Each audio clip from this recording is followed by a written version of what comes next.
தம் கிருபை பெரிதல்லோ என் ஜீவனிலும் அதே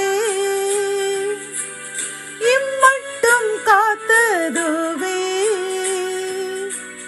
இன்னும் தேவை கிருபை தாருமே இன்னும் தேவை கிருபை தாருமே.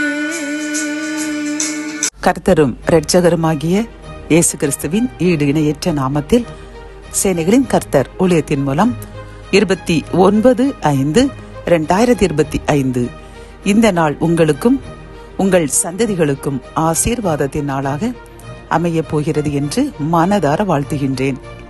இன்று நாம் அறியவிருக்கும் கிருபையின் வார்த்தைகள் ஆமோஸ் 9ஆம் அதிகாரம் 14ஆம் வசனம்.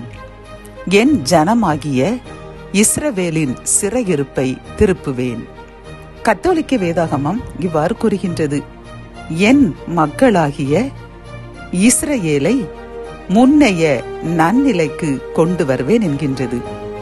இந்த செய்தியை கேட்டுக்கொண்டிருக்கின்ற என் அன்பு சகோதரனே சகோதரியே, கர்த்தர் நமக்கு கூறும் நல் வார்த்தை என்னவென்றால், அவர் நம்முடைய சிறையிருப்பை, பிசாசு நம்மை கட்டி வைத்திருக்கின்ற அந்த அடிமைத்தனத்தை கொண்டு வந்துள்ள அந்த நோய்கள், பிரச்சனைகள், கவலைகள், தேவையற்ற சண்டை சச்சரவுகள், பணக்கஷ்டம், மனக்கஷ்டம், இப்படி ஏதாவது ஒன்றில் அந்த சாத்தான் நம்மை கட்டி வைத்திருப்பான். நாம் சிறையில் இருந்தது போல் காணப்படுகின்றோம் அல்லவா பிரியமானவர்களே? கர்த்தர் இப்பொழுது நமக்கு வாக்குரைக்கின்றார்.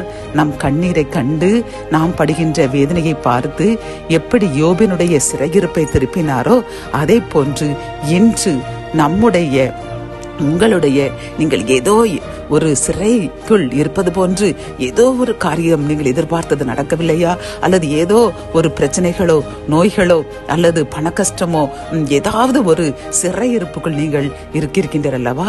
கர்த்தர் இன்று உங்களுக்கு வாக்கொடுக்கின்றார். உங்கள் சிறையிருப்பை திருப்பப் போகின்றார்களாம்.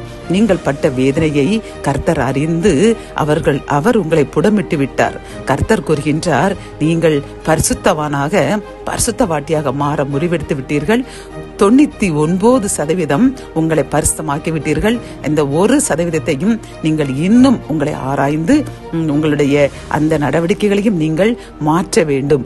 ஆகவே கர்த்தர் கூறுகின்றார், நீங்கள் இவ்வளவு பரிசுத்தமாய் வாழ்ந்துவிட்ட காரணத்தினால் நான் உங்களுக்கு அனுமதித்த இந்த பிரச்சனைகளையும் கவலைகளையும் கண்ணீர்களையும் சாத்தான் உங்களுக்கு தந்த அந்த சோதனையிலும் கூட நீங்கள் மறுதளிக்காமல் வேதனைகள் கண்ணீர் பட்டாலும் எனக்கு வேதம் வாசித்து ஆலயத்திற்கு சென்று எனக்கு உண்மையுள்ளவர்களாய் நீங்கள் நடந்த பட்சத்தில் உங்களுடைய சிறையிருப்பை நான் இன்றோடு மாற்றப் போகிறேன் என்று வாக்கு கொடுக்கின்றார். பிரியமானவர்களே, இதற்காக கர்த்தருக்கு நன்றி கூறுவோம். அந்த 1% அந்த பரிசுத்தையும் நாம் காத்துக்கொண்டு மிகுந்த பரிசுத்தவனாக வாழும் பொழுது கர்த்தர் இன்னும் எப்படி யோபினுடைய முன்னிலைமை காட்டிலும் அவர் பின்னிலைமை இரட்டிப்பாக ஆசீர்வதித்து பழைய நிலைக்கு கொண்டு வந்து அவருடைய சந்ததியையே ஆசீர்வதித்தது போன்று உங்களையும் உங்கள் சந்ததியையும் ஆசீர்வதிப்பேன் என்று வாக்கு கொடுக்கின்றார்.